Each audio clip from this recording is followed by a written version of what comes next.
Telón de acero, la destrucción de Europa del Este en 1944-1956, escrito por Anne Applebaum, es una obra profundamente investigada y magistralmente narrada que describe cómo la Unión Soviética impuso regímenes comunistas en los países de Europa del Este tras la Segunda Guerra Mundial.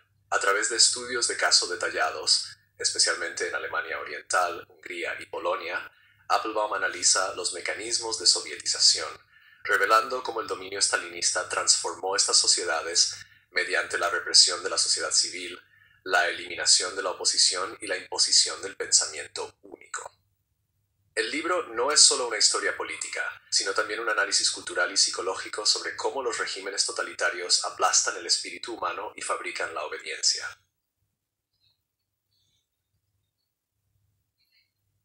Contexto histórico y la toma de poder soviética.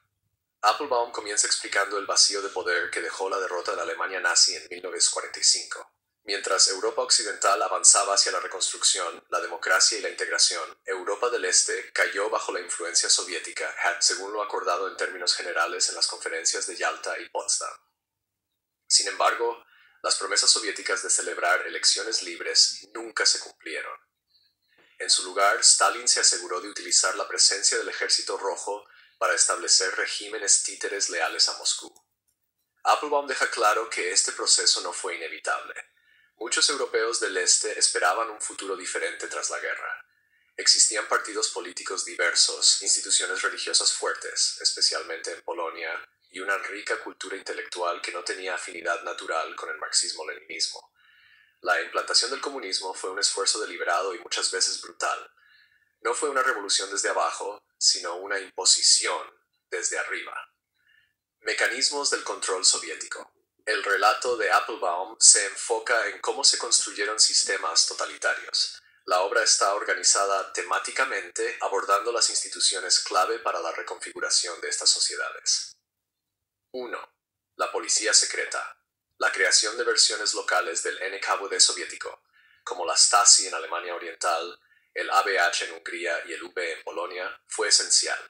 Estas agencias arrestaron a antiguos combatientes de la resistencia, eliminaron a los no comunistas de la vida pública y crearon un clima constante de terror. La vigilancia masiva y las detenciones arbitrarias eran moneda corriente. 2. Propaganda y censura. El control de los medios fue un pilar fundamental. Los regímenes soviéticos se adueñaron de periódicos, radios, editoriales y, posteriormente, de la televisión. La historia se reescribió para adaptarse a los relatos marxistas. Applebaum describe cómo la censura garantizaba la conformidad ideológica, mientras que la propaganda no solo glorificaba al partido Kempferes, sino que también desorientaba y suprimía otras formas de pensamiento. 3. Juventud y educación. Uno de los objetivos principales fue moldear a la nueva generación.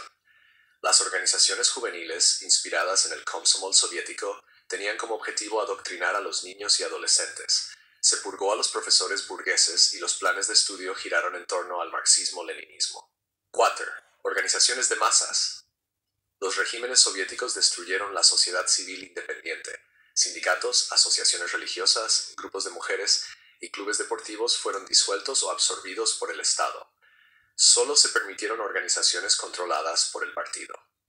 Applebaum subraya que los espacios de autonomía entre el individuo y el Estado fueron sistemáticamente eliminados. Sin economía y nacionalización, la colectivización agraria y la nacionalización de la industria fueron otros instrumentos fundamentales. En países como Polonia, donde hubo fuerte resistencia campesina, el proceso fue más lento, pero igualmente coercitivo. El objetivo era eliminar la propiedad privada y someter toda actividad económica al control estatal. Estudios de caso, Alemania Oriental, Hungría y Polonia. Applebaum se centra especialmente en 3 países que, aunque todos bajo dominio soviético, mostraron niveles distintos de sumisión y resistencia. Alemania Oriental.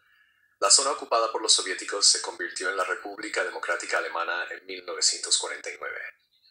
Applebaum destaca el profundo rechazo al comunismo en una sociedad con una tradición industrial fuerte y una cultura política ajena al marxismo. La Stasi se convirtió en símbolo del terror estatal, y los esfuerzos por imponer el socialismo incluyeron arrestos masivos y represión de toda disidencia. Hungría. Bajo el liderazgo de Mátyás Rákosi, el mejor alumno de Stalin, Hungría experimentó una sovietización rápida y brutal. La policía secreta ABH implantó el miedo y la colectivización se llevó a cabo de manera despiadada.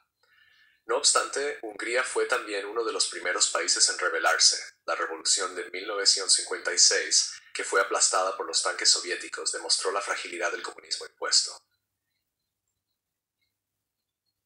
Polonia. Polonia representaba un caso especial debido a su fuerte identidad católica y su sociedad civil resiliente. Aunque el comunismo se impuso, el régimen tuvo que hacer concesiones a la Iglesia y enfrentó una resistencia persistente. Applebaum muestra cómo el comunismo polaco tuvo un rostro más suave en ciertos momentos, pero no dejó de ser autoritario. El papel del miedo y la conformidad. Uno de los temas centrales del libro es el uso del miedo como instrumento de control. Applebaum narra historias de ciudadanos comunes que fueron denunciados, encarcelados, torturados o ejecutados. La arbitrariedad del terror estatal generaba una cultura de silencio, donde la gente se autocensuraba, desconfiaba de sus vecinos y evitaba toda forma de participación pública. Sin embargo, también explora cómo algunas personas se convirtieron en colaboradoras no solo por temor, sino también por ambición o convicción ideológica. Esto añade complejidad al relato. No todos fueron víctimas pasivas, algunos sirvieron activamente al régimen. Destrucción cultural y reingeniería social. Applebaum es especialmente sensible al daño cultural provocado por el estalinismo. Escritores, músicos, artistas y pensadores fueron censurados, exiliados o silenciados. El realismo socialista se convirtió en la única forma artística permitida. El pensamiento independiente era considerado peligroso, y los intelectuales se veían forzados a elegir entre la sumisión o la represión. El resultado fue un paisaje cultural gris, uniforme y empobrecido. Sin embargo, la autora también menciona las formas de resistencia cotidiana, personas que se refugiaban en la vida privada, que conservaban libros prohibidos, que educaban a sus hijos en secreto. Aunque el régimen pretendía modelar al nuevo hombre socialista, en la práctica nunca logró erradicar del todo la individualidad. Conclusión: una historia del totalitarismo y la resiliencia. El telón de acero no es solo una historia del comunismo en Europa del Este, sino una advertencia sobre cómo se destruye una sociedad libre desde dentro. Anne Applebaum documenta meticulosamente la represión, pero también la resistencia, la capacidad del ser humano para mantener la dignidad incluso bajo la presión del totalitarismo. Al cerrar el libro, el lector no solo comprende mejor los años oscuros de la posguerra en Europa del Este, sino que también se ve obligado a reflexionar sobre el valor de la libertad, la fragilidad de las instituciones democráticas y el poder corrosivo del miedo político.